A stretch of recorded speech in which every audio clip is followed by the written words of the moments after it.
had been evicted today, number 5.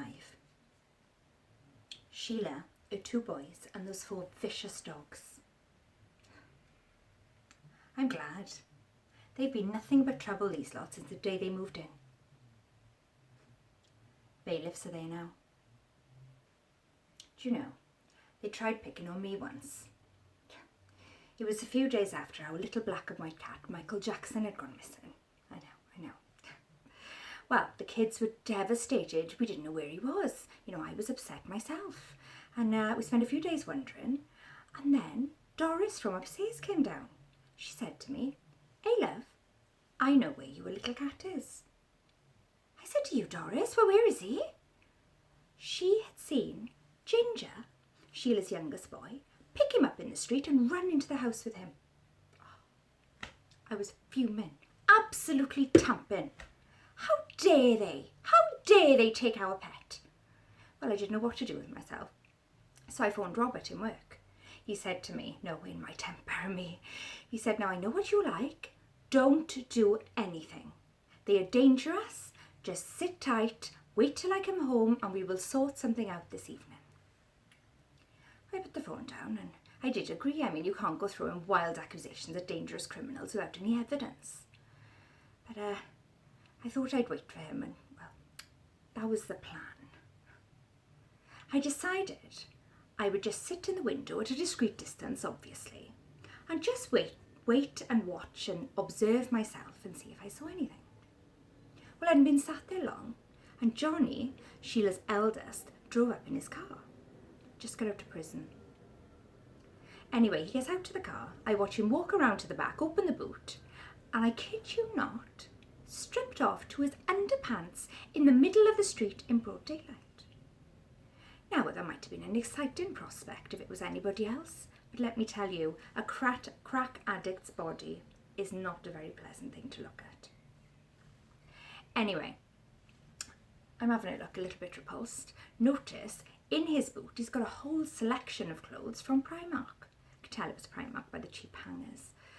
And clearly he's been a little jaunt there and swiped a whole rail full of clothes.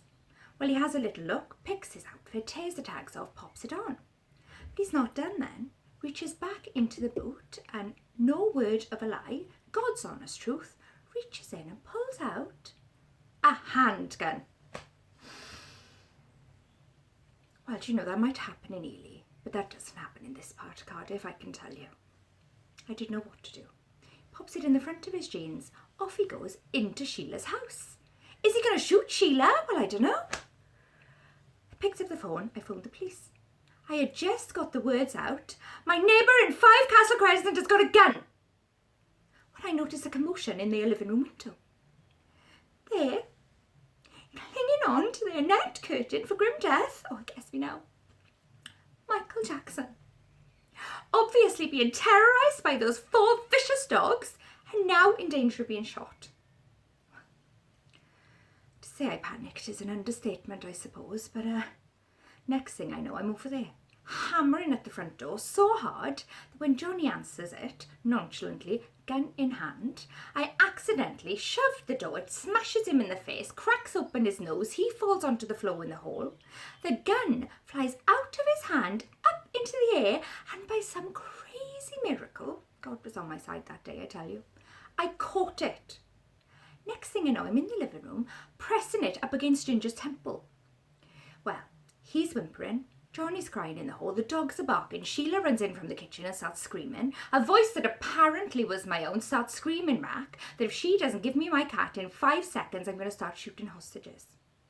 Well, she raced over to the window, managed to untangle Michael Jackson from the net curtains, threw him at me. I caught him in this hand, I've got the gun in this one, and I start backing out. Well, I get out to the hallway, just about to back out the front door, and all of a sudden I hear, "Drop your weapons now!" I jumped out of my bloody skin. Michael Jackson flew out of this arm. I went like this with my hand, the gun went off, fired Johnny in the ear. Next thing I know, I am face down on the floor being restrained by the armed police. I said, "No! You've got the wrong person, it's not my gun!" "Well, you were the one firing it," came back exact response in my ear. It was a fake comment.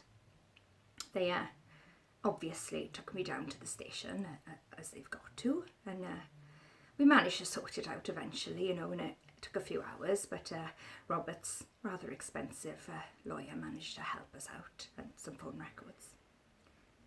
Turns out it was a BB gun. Johnny got the ball bearing dislodged from his earlobe, quite simply, really. There was no damage to his hearing. But, yeah. The one good thing was they didn't dream of picking on me again. Toodaloo now.